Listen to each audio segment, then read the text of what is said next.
Ross, tell me, where are we and what are we about to do? So we're in Northumberland in October, which maybe doesn't sound like a great idea, but with the right bikes, the right kit and the right tyres, I think there's still an adventure to be had. Well, I'm willing to give it a go. Me too. Yeah.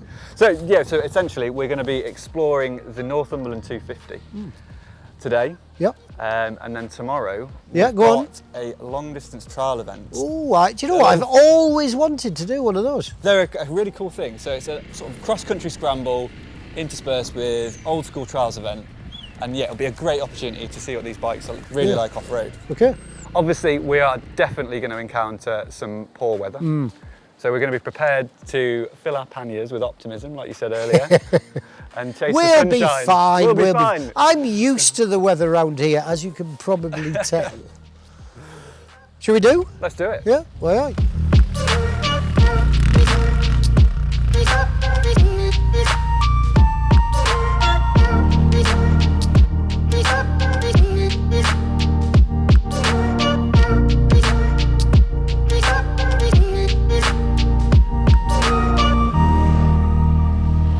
So let's ask that fundamental question. Did we have a good time or what? Me, personally, I thought it was fantastic. Yeah, cracking couple of days all around, I think. Yeah, I've had a brilliant time. Right, I mean, Really the good. highlights, great roads. Great roads. Yeah. Dodgy weather, but it didn't matter, did it? No. Super people at the long distance trial. Yeah. Super event. Great bikes. Did you ever think we would label them, quite appropriately I think, as great bikes in their own right? Absolutely, They are, aren't yeah. they? So it's a kind of soft roaders, they're Yeah. not the sexiest or most appealing or expensive of Yeah. bikes, and yet they're Yeah. perfect tools for this job. Exploring Northumberland in October in pretty crappy weather and out on some trails. It's pretty challenging trails, and Yeah. they've lapped it up, Yeah. really. I think it just proves the point that you don't need 200 brake horsepower to have fun on a motorcycle. I mean, when I did the Texas Tornado, they've got TTR 125s, 7 brake horsepower. I've never crashed as much. it just goes to show, doesn't it?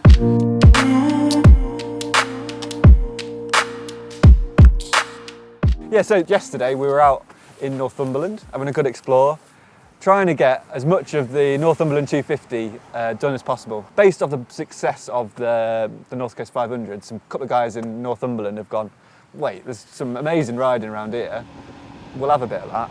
And from my perspective, mega route. Like great, quite challenging roads at times. Good for your riding, I think. Super scenery. Yeah. And quite well appointed as well. You're never far away from a bit of civilization, some fuel, something to eat. Yes, exactly. You know? Yeah, so we started in Ridsdale, just off the A68, and then sort of cut straight across towards Kielder and got to the Forest Drive, which was Really a bit of a Forest Drive surprise was for everyone. Yeah. I never knew it existed, and I'm from that sort of general neck of the woods. I had no idea it existed. Yeah, so it's a really cool toll road, about 12 miles long. Yeah. You pay your £3, and then you've got this lovely, Yeah. expansive scenery. and Away from the masses. away from the masses. Yeah. Obviously, it is not a racetrack, as a farmer Yeah, I reminded know, us. 15 miles an hour only, of course. So be Yes. sensible, but it's a lovely route and perfect on bikes like these. Just a nice, gentle ambling trail cutting through gorgeous Northumberland countryside. Properly beautiful. And again, the weather wasn't at its best, but didn't seem to matter. No. Didn't seem to matter at all. You know, given the fact these are sort of dual purpose bikes, aren't they? Yes. Certainly when you're off-road or away from the highway and it's a bit wet and damp and miserable, it doesn't seem to matter at all, does it? No, I don't think so. The beauty is we've not been belting around it anywhere on these bikes, Yeah. partly because you can't. Yeah. But cutting down the road at 50 mile an hour feels like you're making some The progress. trip we've done, I've not even felt really once that I've needed to go faster and get a fast That Voge was quite fix. evident. Yeah, that was yeah. quite evident, Yeah. I'd say, Gary. Yeah. So at no point did I say, is that bloke capable of speed? Ever. But do you know what I mean? It's just like, you can amble around if you want to. Bimbling was good, wasn't it? Yeah. Simple as. Yeah, you can do it and enjoy it just as much as going Yeah. quick. No pressure to go fast. And it did get us as far as Scotland, let's not forget. Yeah. We have been abroad. Yeah, we have been Were abroad. we there for all of half an hour or something? It was the best half an hour of the trip for me. Actually, we had lunch in Scotland. Yeah, didn't we did. In Jedburgh? We Yeah. did, Is that's that in right. Scotland? As far as I'm aware. Well, it is now. Just going back to that sort of steady riding bit, there's no pressure to perform. When you're on a GSXR, it's like it's the law to have to ride it fast. You know, if anybody sees you, you've certainly got to get a move on. Yeah.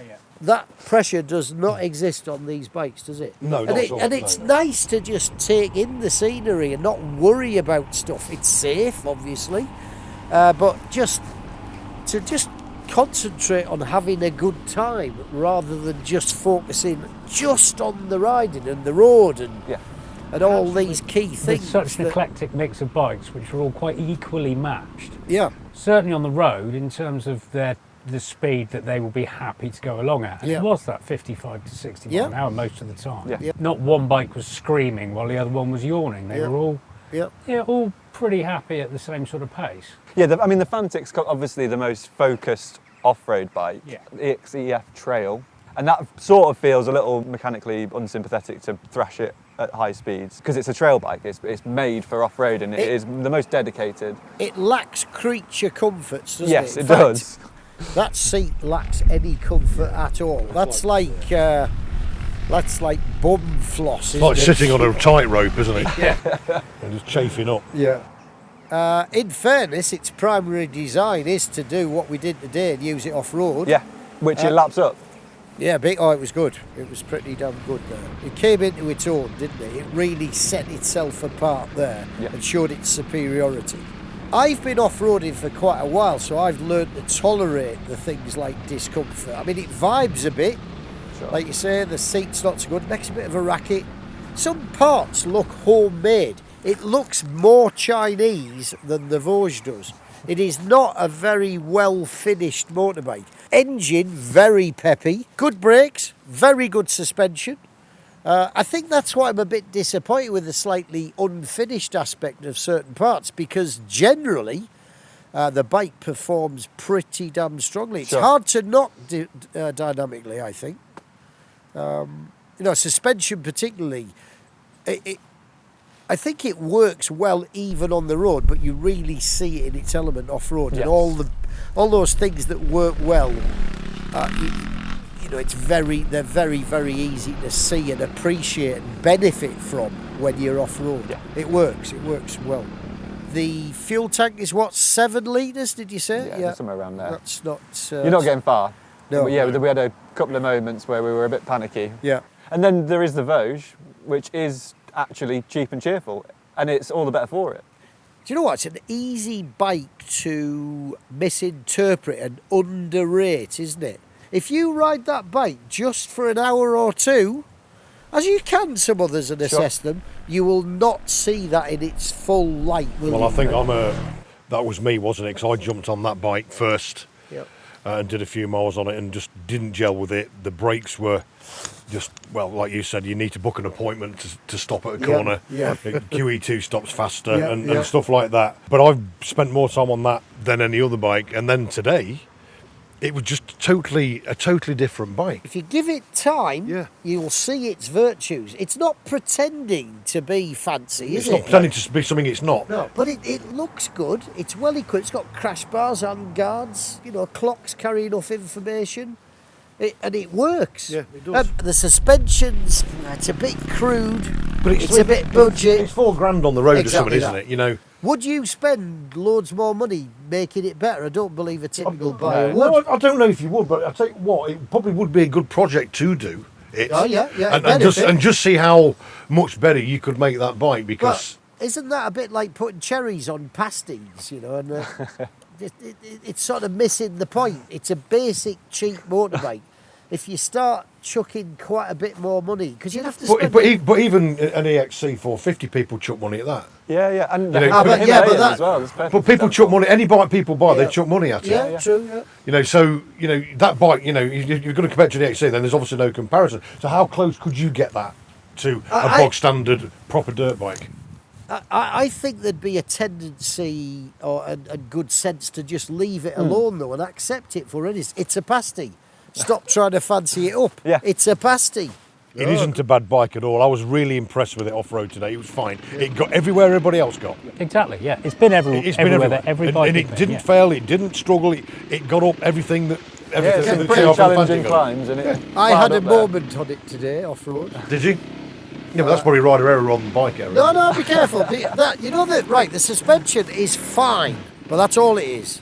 It's okay, in fact. But I wanted it to be factory all-ins at one point today. I was bobbing along and I went down this hole and it just compressed, and you summed it up best. It doesn't know what to do. It doesn't know what to do, no. And it didn't then. No. Well, it did actually. It just went, I'm going to ditch this rider because it rebounded. Yeah, there's sort of no... And brought the front wheel off the floor, Yeah. and I started heading straight for a welcome to Northumberland sign. I think you get to a certain level of terrain and it panics, doesn't it? Yeah. The suspension panics Yeah. and it sort of freezes. It's crude. It just doesn't have the level of control of, say, the Fantic. Royal Enfield. Let's talk about that. Yeah. Can I just say one thing? Go on. I think Just one thing, though. I think that's a bike that you don't analyse dynamically. It's a bike that has real character and personality and style, all of its own. It's got a unique style, hasn't it? Yeah. And you just warm to it. On paper, it's actually a bit rubbish, or should be. It's quite endearing, isn't it? Very endearing. Good word. Lovely Bloody motorbike. hell. Yeah. I agree with Mossy. There's something about it, isn't there? Yeah. Everything about it. And there shouldn't be, but there is. There's just, I mean, the morning you sort of do that, and he goes, well, go on then. and he eventually responds to that command to sort of accelerate, and it sort of gathers speed, doesn't it, rather than accelerates. But There's an air about it that says, I don't care, I'm a Royal Enfield. Yeah. I don't care. You're going to love me anyway. But it's comfortable, it's fun to ride. Yeah. It's been everywhere that all the other bikes have been, and dynamically, yeah, you're right. It's challenged, I guess, but don't look at it that way. It's sort of okay, but I don't know. You just overlook anything that isn't quite wow about it. From a dynamic point of view, you just don't care. You don't have to care about that. It just offers, as you said, an endearing character that lets you forgive anything that's not quite right. But it's not actually that bad, is it? It's just a bit steady on the power front. Yeah, it is, yeah. But it's nice to ride, it's comfortable. Yeah. And You'd luggage it up and you'd go away on it like an old friend. Yeah. Wouldn't you? Yeah, exactly. It's a sort of bike, if you're going on an adventure, you'd jump on that when there was no time constraints whatsoever. Yeah. You weren't bothered about going fast. Well, if there was, you wouldn't get there, would you? Well, you wouldn't, no. But do you know what I mean? You could just load it up and throw tent on the bike. So you know what? I'm just going off for 6 weeks. Most charming. Yeah. It finds its limits off-road. The others are all better. Yeah. Because there's but very little ground clearance. It's got a but you smaller know front what? wheel. I was riding one off-road once and I went, well, that's a bit naff, and it was like, at the time, I think it was about 4,300 quid or something. Again, yeah. Like the Voge, you just have to go, hang on, you've got to keep your criticism You've got to put it into context. perspective, haven't you? And these are Absolutely. kind of tried and tested now.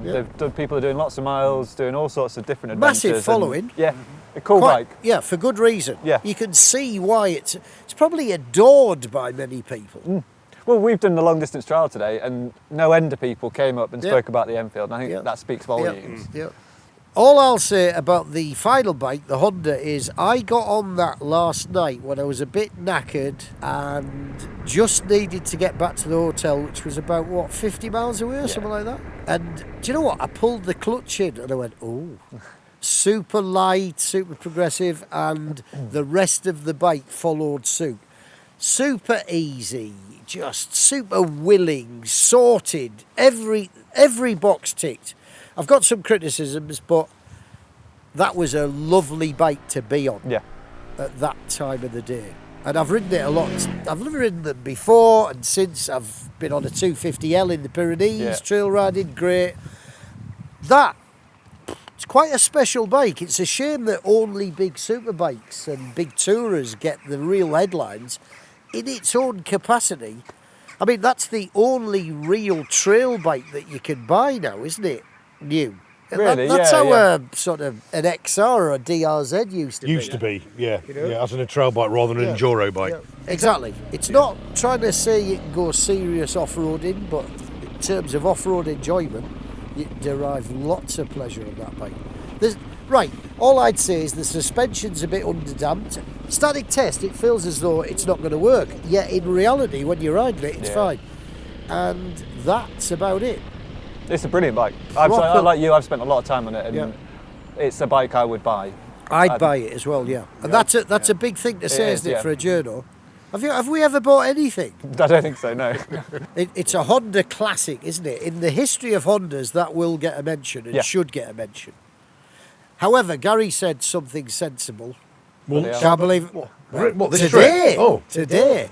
Blimey. He thinks it would be all the better, and maybe you could say this about the others as well, but if it just had a bit more mid-range guts, it doesn't need a higher top speed, it just needs a bit more acceleration. It does, yeah. To give it overtaking power. Sure. Because one thing about these bikes is in certain sorts of traffic, I think you just have to sit in with the traffic. You don't have the opportunity to make Can't haste, escape, do you? can you? No.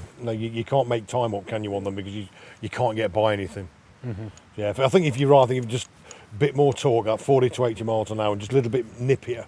But I don't know, is that a bit contrary to what these bikes are all about in the first place? Possibly. Yeah. Tell you another good thing about it, I saw 90 miles per gallon on the dash on that. 90? 90. Yeah. Mm-hmm. Just rolling down the A1, following the photographer, forget his name. Yes, we're good. Just give me a hand.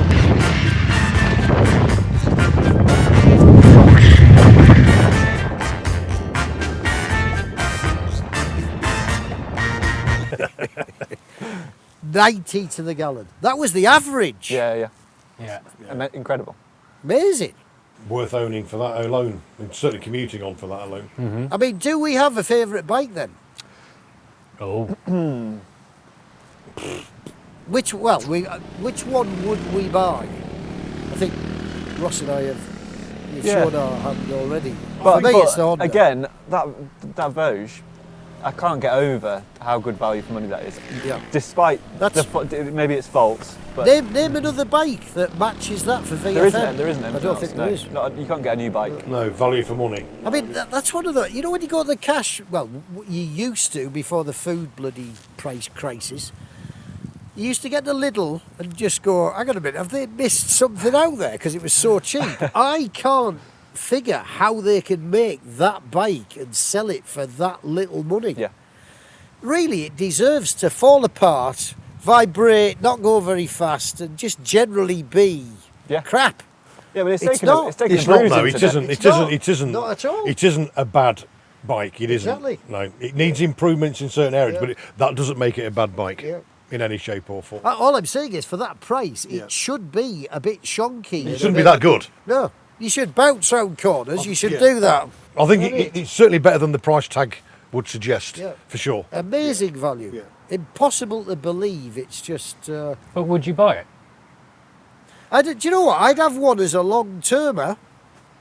Yeah, that's because it's free, Mossy. Would you buy it? I would tolerate it quite happily for a year. You're quite right to pull me. You'd have anything. So today we've been out Middle England Classic Vehicle Club on their annual October long distance trial, which sounds complicated. How lovely was that? It was event? great, wasn't it? It was super lovely. Just ace friendly people, no pressure. A bit like the bikes. Just take your time, chaps. Whoa, just calm down. There's no urgency, you know. So just enjoy. Just enjoy. Was the constant No message. egos. Yeah. No egos. Yeah, everyone was Good super work. friendly. Everyone's on all sorts of different bikes, and you're out for a ride across the country. Everyone's out here today to go and get the bikes out on a Saturday and just go and have a ride out with the lads. How's it going? There's a difficult question. Not as smoothly as it could be. I've only done one off-road section. I think it was about 300 yards long, and I was off in the first 100 yards.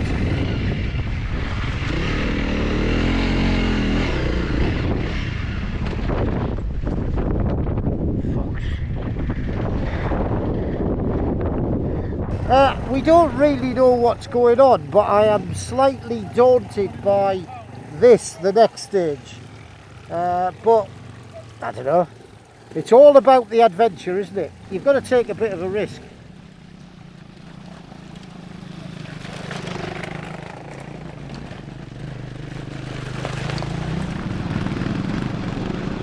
Do you know what? There were no rivals, only friends. Yeah. Never met such a good and decent bunch of guys. Yeah, agreed. With a 40 and all, it was like a big that trail sounds ride, about wasn't it? it, yeah. It was like a big trail ride. I mean, I saw a couple of guys having problems. There were hordes of people Yeah, around yeah. instantly trying to help. You know, if you got lost, it didn't matter. The emphasis was just on having a good time, wasn't it? Yeah. Simple as. And I did. I thoroughly enjoyed it, and we've already said, haven't we, we're going to come and do Yeah, this again yeah. next Probably, year, yeah. whether it's with work or without. Yeah. We'll be here. It's a really good way to see the area. Yeah. It is that long Yeah. distance and going to the different areas to try. Well, the scenery was mega, wasn't Yeah. it? Yeah, and despite the fact that, I mean, I bailed pretty early doors because the Fantic threw me over the bars. And Oh, did you dive off? I had a splendid off. Good boy. I've just, so basically, I've got the Fantic and I've just gone down into a rut. Front wheel has stopped. Stopped, yeah. And I've just. Were you wearing your seatbelt, I Charlie? felt like I went that way, but I think I just went, oh, for You're right. Yeah, I really that up. Didn't really know where I was going, Ross. No. I've got to admit, though, in terms of what I did manage to do off-road today, I thought the tyres were excellent. Surprisingly good. Yeah. I expected a bit less, you know, because they're 50-50 tyres and they are, as a result, a compromise on road and off-road. Yeah. I never felt that today. I mean, right, we were up that rocky climb. I thought we're going to just have spin sitting here because these bikes don't have traction control, do we? No. And I just thought I'm going to spin to a halt, I'm going to be off. I'm not going to get to the summit. That wasn't true. And on the road in the wet, I expected a bit of slipping about, you know, and a bit of, whoa, be careful, because they are not a dedicated road tyre. Didn't have that either. Really quite surprised and impressed. Some of the sections today were closed because it was so wet, wasn't it, flooded. Okay, yeah. And There's like a river coming there's a lot of through. river coming, a lot of water coming down like a river, like you say, and yeah, I mean they just went to the top. I know some of those climbs. I know some of my friends wouldn't get up there on an enduro bike with enduro tyres. Some of those climbs, never mind with a 50-50. No, really good. I was blown away. Particularly, like the road, particularly amazing because you think that on bikes like these as well, you're like, well, we shouldn't be riding, we shouldn't be banking them over this hard. Exactly that, yeah. I mean, that. Do you know what? That you've just hinted on something I like about these bikes as well, because they don't have sheer outright performance, particularly engine performance. It puts emphasis on getting your riding just right, doesn't it? You know, you have to find gain from yourself because the engine doesn't possess it, or the power of the engine. Yeah, you're limited. You're not going to get to hundreds of miles an hour. Yeah. No. You've got to just get it right. I like the emphasis on riding well, getting your lines right, and just corner speed, etc. And I didn't expect the tyres to allow you such corner speed. Yeah, we've had some pretty ropey conditions. Yeah. We've had some wet roads. And Yeah, ropey road conditions as well. Never mind just the rain. yeah. I think tyres like that are more remarkable than an absolute top-notch sports tyre on track, you know, because they've got to do so much more, haven't they? Yeah. All temperatures, all weathers, all terrains. No, really impressed. So this trip was sort of touted as a Northumberland adventure, but we've kind of covered most of the northeast, it feels like. And it's been a great time. We've had great fun exploring trails and roads on 4 really cool bikes that offer different things to different people, and I'd be back in a heartbeat. And Well, can we do it again, I think Ross? we can. It's Like October when? now. When? Like tomorrow? Yeah, let's let's do it do again it. tomorrow. And can you say after me, why, I'd like a pint of Newcastle Brown, please? Why, aye, man, I'd like a pint of Newcastle Brown. Yeah. I don't know about that. Needs work. Why, aye, man? Needs work, all I'd say is. Bet.